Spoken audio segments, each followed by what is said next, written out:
Hello, assalamu alaikum. Good afternoon, everyone. In the name of Allah, the most beneficent, the most merciful. All praises are due to the Almighty Allah, the Lord of the universe, the most beneficent, the most merciful, the sovereign of the day of judgment. You alone we worship, and from you alone we implore help. Guide us to straight path, the path of those whom you have favored, neither of those who have incurred your wrath, nor of those who have gone astray. O Allah, maintain your prayers persistently upon our chief and master Muhammad, the key to that which is closed, the seal to that which is past, the upholder of the truth by means of truth, the proper guide to your straight path, upon his family, according to his eminence and his great honor. Assalamu alaikum once again. Good afternoon, everyone. Ramadan Kareem. I am back on my series of lectures on the topic, the philosophy of religion, Philosofaith series. If you can remember, in the last session, we were discussing divinity as a concept, that is ilahiyat, the attributes of the names of the Almighty Allah, his attributes, his actions, and of course the functions of every divine name. And we did understand in the earlier sessions that the divine names are there to represent his functions. For example, out of the 99 divine names that were reported from the Prophet, upon him be peace and blessings, only one of them can be ascribed to the essence of God without seeing any corresponding actions that can be attributed to that divine name. For example, the divine name of Allah. Allah is the only divine name that does not translate to a specific attribute or specific functions. It rather refers to the essence of Allah. That's why it doesn't have any proper interpretation in any other language. For example, if you see Ar-Rahman, it translates as the most beneficent or the most compassionate. And when you say Ar-Rahim, it translates as the most merciful. Al-Quddus, the holy. As-Salam, the giver of peace. As-Salam, Al-Mumin, the giver of sense of security. Al-Muhaymin, the overwhelming Lord. Al-Muhaymin, and the rest. So all the divine names do have specific interpretation which translates to the actions of God to which they are ascribed. Ar-Rahman, because of the act of compassion by the Almighty Allah.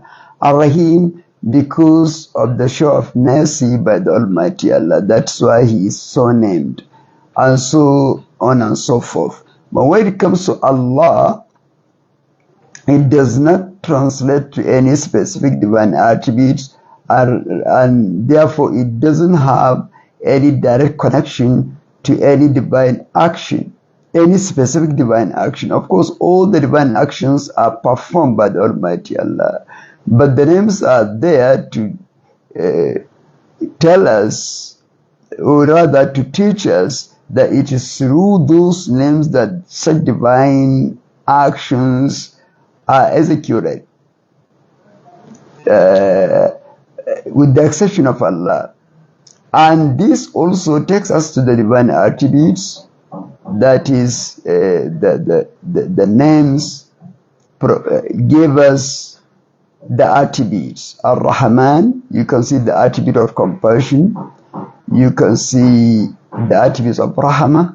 Ar-Rahim, although Ar-Rahman, Ar-Rahim both are derived from the word ar-rahmah, the mercy or that is, which means mercy or compassion.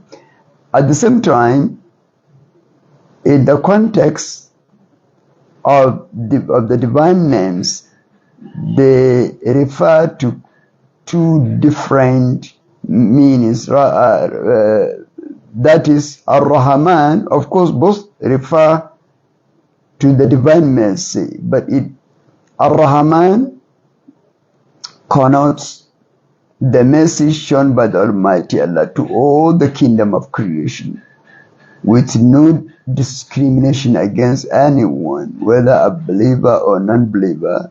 So whenever you see a believer enjoying the divine mercy or the divine compassion, that means he is being sustained by this very divine name, that is Ar-Rahman, which does not care whether you believe or not. It shows mercy to everybody, to all and sundry, whether you believe or not.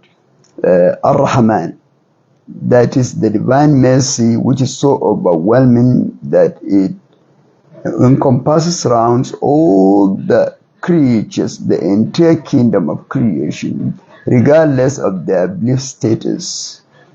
While Ar-Rahim is selective, it shows mercy only to those who believe in the Almighty Allah, that is, the believers in the hereafter. Ar-Rahim, considering the recipients of the mercy, Ar-Rahim is wider in concept than Ar-Rahman.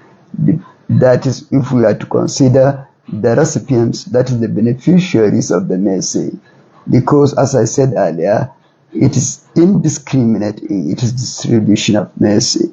It shows mercy to everybody regardless of their belief or not. And while Ar-Rahim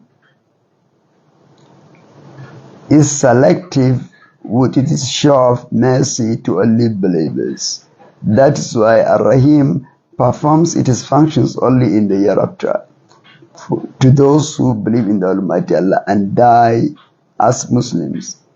Ar-Rahman shows to everybody here in this world. Ar-Rahim selects only believers in the hereafter and shows them mercy. So that is the difference. Ar-Rahman, Ar-Rahim.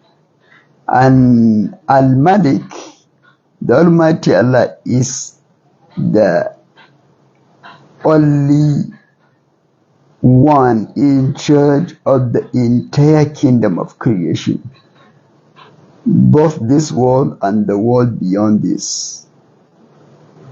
Although here in this world, He may allow some individuals to assume temporarily the attribute of being kings and rulers, but on the day of resurrection, he will strip all creatures of this divine attribute. No one can stand up and answer the name of a king. The Almighty Allah will challenge the entire creatures on the day of resurrection. Liman al-mulku al-yawm. Who else can claim power? Who else can claim being the king or the sovereign? No one would even be there to say no, say there is no one, to show you the absolute control over the kingdom of creation at that particular moment. All living things are dead at that moment. No one was even alive to say, "Oh, our Lord, you are the only king." That is why when he said, "Limanil mulkul yawm," who else can claim sovereignty today? Today. Meaning not yesterday, not tomorrow, today. Limanil mulkul yawm.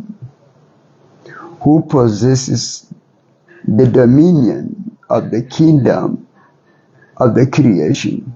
Is there anyone today? So why is it restricted to only today? Why? Because yesterday, that is before the day of resurrection, there were sovereign kings. There were kings in the world. And after that day, believers will be admitted into paradise and will be appointed as kings in paradise. So even that kingship at mortal capacity, the Almighty Allah will erase it on the day of resurrection. No one will be there to even say there is none, oh my Lord. لمن الملك اليوم لله الواحد القهار. It is only Almighty Himself that will answer Himself that there is no one except me. اليوم تجزى كل نفس بما كسبت لا ظلم اليوم. Today is the day when every soul will be compensated for what they have done. And on that day, there will be no injustice whatsoever. لا ظلم اليوم. إن الله سريع الحساب. God is swift in reckoning. So we can see how the divine names functions, how they serve specific purposes in the kingdom of creation, how they are used as instruments for governing the universe by the Almighty Allah, and how they reflect the divine attributes. Each name reflects a specific divine attributes. Al-Malik shows sovereignty. Al-Quddus shows holiness, while and so on and so forth. So this is the way we can understand. And in fact, surprisingly, when you look at the creatures around you, you can see the impact, or you can see the effect of the divine actions that translate, which indicates the specific divine names in charge of those actions, and consequently that will take you to the divine essence. When you see a dead man, for example, if you know the Almighty Allah, the first thing you should think of, not the dead man, you should think of who caused him to die. That is the Almighty Allah. So instead of seeing a dead man, Al-Mayyit, you would end up seeing Al-Mumit, the one who caused him to die. You can see, in fact, he does not represent a dead man to you. He represents as specific divine actions here. That is the actions of causing living creatures to die. You can see that actions. And that actions is a reflection of a specific divine name, that is Al-Mumit. That is why when you say that's why whenever you go to a cemetery or a graveyard, no matter how much you shout it to the dead people to answer you, they will not. Why? They are under absolute effect of the divine name Al-Mumit. Because Al-Mumit has already performed his functions of taking their lives. They are no more, so they can never respond to you at all. They will only get back to life. They will only be resurrected on the day of resurrection. But today, they will not respond to you. So is the case with the divine names, the divine name of Al-Muhyi, the one that gives life, the one that provides creatures with life.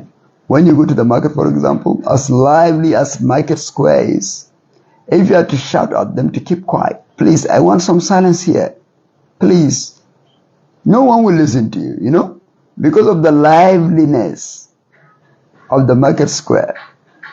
So you can see clearly the divine action of giving life.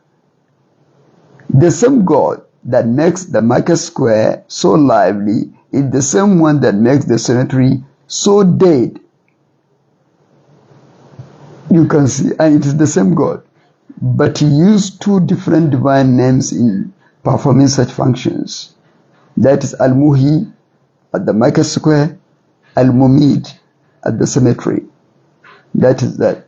Thank you very much. Inshallah, I'm going to stop here. When we come back in the next session, we are going to continue exactly where we stop. Allahumma salli ala sayyidina Muhammad al-Fatih lima ughliq wal khatim lima sabaq nasir al-haqq bil haqq wal hadi ila siratikal mustaqim wa ala alihi haqqa qadri min daril azim subhana rabbika rabbil izzati amma yasifun. Assalamu alaikum.